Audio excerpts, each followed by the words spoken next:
नमस्कार। पंकज की आवाज़ चैनल में आपका स्वागत है। हमारी आज की कहानी है माँ का संदूक। सावित्री देवी 75 साल की हैं। उनके 3 पुत्र हैं। पति का देहांत तब हो गया जब वो 55 वर्ष की थी। सावित्री जी एक छोटे से पुराने घर में रहती हैं जिसको उनके पति देव ने ही बनवाया था। तीनों बेटे उनके साथ तो नहीं रहते, लेकिन ऐसा एक भी दिन नहीं रहता जब वो उनसे मिलने या उनकी सेवा करने नहीं आते हों। तीनों की पत्नियां भी दिन में आती हैं। यूं ही समझ लीजिए कि उनका घर कभी खाली नहीं रहता। कोई ना कोई वहाँ उनकी सेवा में लगा ही रहता है। बेटों ने अलग अलग अपना घर बना रखा है। सबकी अपनी पर्सनल लाइफ भी है और परेशानियाँ भी है। आदमी चाहे कितना भी बड़ा बन जाए, उनकी परेशानियां कम नहीं होती।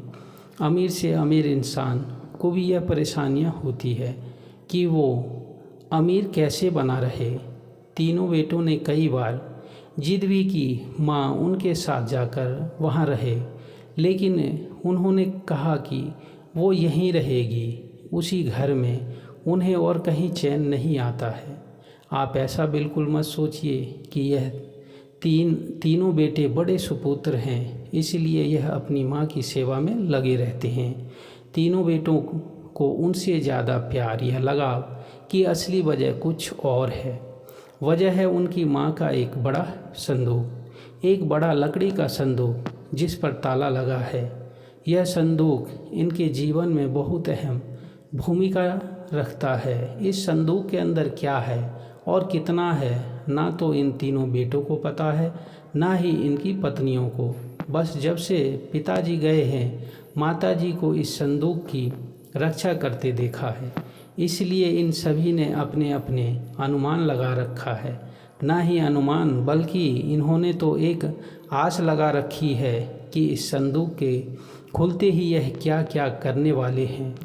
सावित्री जी उन संदूक को छोड़कर कभी नहीं जाती। कभी जाती भी है तो अपने कमरे में बड़ा ताला लगाकर ही बाहर निकलती हैं। वो सिर्फ थोड़ी देर में ही वापस आ जाती हैं। 3 बेटों और उसकी पत्नी उस संदूक पर नज़र ना जाने कब से है। सबने अपनी तरफ से अपनी कोशिश भी करके देख ली माँ को अपने साथ अपने घर ले जाने की, ताकि माँ के साथ उनका संदूक भी वहाँ से हिल सके। और फिर जाहिर सी बात है, जिसके घर में माँ रहेगी उसका संदूक। लेकिन सभी एक दूसरे की काट करते हैं। इसकी कृपा है कि माँ के आगे पीछे माँ जी करते हैं। ना सिर्फ बेटे बल्कि बहुएं भी चक्कर लगाती रहती हैं। लेकिन सावित्री जी भी भली भांति अपने बेटों को समझती हैं। वो जानती है कि उनकी इतनी सेवा क्यों हो रही है। उनकी सेवा उनके संदूक के कारण हो रही है। उन्हें पता है कि जिस दिन यह संदूक इनके हाथ आया, उस दिन उनका मूल्य कुछ भी ना रह जाएगा। तीनों भाइयों और उनकी पत्नियों में यह बातें हैं कि माँ के पास ना सिर्फ उनका सोना है, बल्कि उनकी सास का सोना भी इसी संदूक में है। माँ इसलिए इस संदूक को इतनी हिफाजत करती है। सभी अपनी अपनी कहानियाँ बनाकर बैठे हैं। किसी का दावा है कि उन्होंने संदूक को एक बार उठाकर देखा है, वो बहुत भारी है। माँ के कमरे में इन बहुओं ने कई बार सफाई के बहाने संदूक के पास जाने की कोशिश की, लेकिन माँ जी ने उन्हें बार बार टोका और कहा कि इस संदूक से अभी दूर रहो। समय आने पर इस संदूक में क्या है तुम्हें अपने आप ही पता चल जाएगा। आखिर माँ की बात कौन टालता, और वो भी अभी तो कोई भी नहीं। बस उस समय के इंतज़ार में ये सब माँ का अच्छा बेटा और अच्छी बहू बनने की कोशिश कर रहे हैं। रात में कोई ना कोई माँ के घर में ज़रूर रुकता, लेकिन माँ जी उसे अपने कमरे में सोने नहीं देती थी। इस तरह सावित्री जी ने इस संदूक के सहारे 20 साल निकाल दिए। एक दिन माँ जी की तबीयत ठीक नहीं थी। अक्सर जब तबीयत बिगड़ जाती थी तब उनके बेटे उन्हें अस्पताल में ले जाने का कहते थे, लेकिन वो उसके लिए भी राज़ी नहीं होती थी। वो कहती थी कि डॉक्टर को यहीं बुला लो। उनके बेटे ऐसा ही करते। इस बार जब उनकी तबीयत ज़्यादा ख़राब हुई तो डॉक्टर ने कहा कि उन्हें अस्पताल में एडमिट कराना ही होगा, वरना उनकी हालत ख़राब हो सकती है और फिर उम्र भी बढ़ती जा रही है। आखिर कब तक यह शरीर साथ देगा। डॉक्टर के यह जवाब देने पर तीनों भाइयों को दुख से ज़्यादा उत्साह दिखाई दिया। उनकी पत्नियों की आंखों की चमक साफ दिखाई दे रही थी। सावित्री ने उन्हें कमरे के बाहर खुश फुस करते हुए सुना। तीनों इस बात की चर्चा कर रहे थे कि माँ के जाने के बाद संदूक में जो भी है वो आपस में बांटा जाएगा, सबको बराबर मिलेगा। सावित्री जी ने यह सुना तो उनको अंदाज़ा लग गया कि अब समय हो गया है इन सबको यह बताने का कि आखिर इस संदूक में क्या है। उन्होंने आवाज़ लगाकर अपने तीनों बेटों और बहुओं को अंदर बुलाया। सब ने आते ही कहा, माँ अस्पताल चलते हैं, आप वहाँ जाकर ही ठीक होगी। माँ ने कहा कि पहले तो जान लो जिसके लिए तुम सब इतने सालों से चक्कर लगा रहे हो, इसके बाद तुम्हारी मर्जी।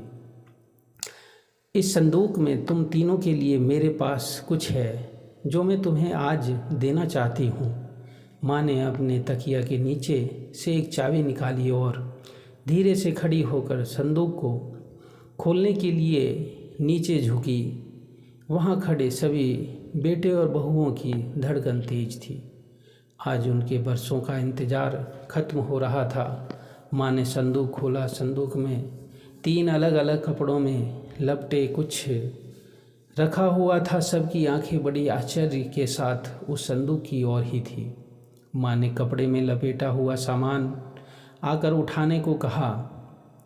तीनों बेटों ने एक एक सामान उठा लिया और उसे खोलकर देखा।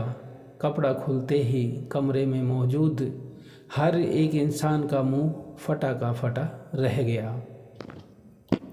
उन कपड़ों में से निकला एक भारी पत्थर। तीनों के हाथों में था एक एक पत्थर। यह क्या माँ, इतने दिनों से तुम इन पत्थरों को संभाल कर रखी हुई थी और हमें बेवकूफ़ बना रही थी। हमने सोचा तुमने गहने संभाल कर रखे हैं। माँ ने कहा, मैंने तुम्हें कब बेवकूफ़ बनाया, और गहने तो बहुत थे, लेकिन कब किसके लिए कितने बेचे इसका मैंने हिसाब नहीं रखा। जब तुम्हारे पिता आखिरी समय में थे तब हमारे पास कुछ नहीं था। तुम तीनों ने शादी के बाद ऐसा मुंह फेरा। क्या तुम्हें पता है कि किस अभाव में उनका अंतिम समय गुजरा, पर उस समय भी उन्होंने तुम्हें कुछ नहीं कहा। उन्होंने उस समय भी मेरे लिए सोचा। उन्हें पता था कि उनके जाने के बाद उनके बेटे मेरे साथ भी यही करने वाले हैं, इसीलिए उन्होंने मेरे लिए इस संदूक का उपाय खोजा। देखो कितना सही उपाय दिया। तुम लोगों को बेवकूफ़ बनाना या तुमसे लोगों से सेवा करवाना उनका मकसद नहीं था और ना मेरा। वो तो चाहते थे कि उनके जाने के बाद मैं अकेली ना रहूं, बेटे मेरे साथ हो मेरी आंखों के सामने, बस यही इच्छा थी। अब मैं शायद ज़्यादा ना रहूं, इसीलिए मैंने तुम्हें सच बता दिया। सभी बेटे बहू अब कमरे से बड़बड़ाते हुए और गुस्से से निकले। करीब 1 घंटे तक माँ के कमरे के बाहर तक एक दूसरे पर अपना गुस्सा निकाल रहे थे। बहस हो रही थी कि अब माँ को अस्पताल ले जाना है कि नहीं, और ले जाया जाए तो खर्चा कौन उठाएगा। माँ जी अपने बिस्तर पर लेटी हुई सब सुन रही है। तो दोस्तों, हमारी ये वीडियो आपको कैसे लगी शेयर और कमेंट करके ज़रूर बताएं और सब्सक्राइब करना ना भूलें।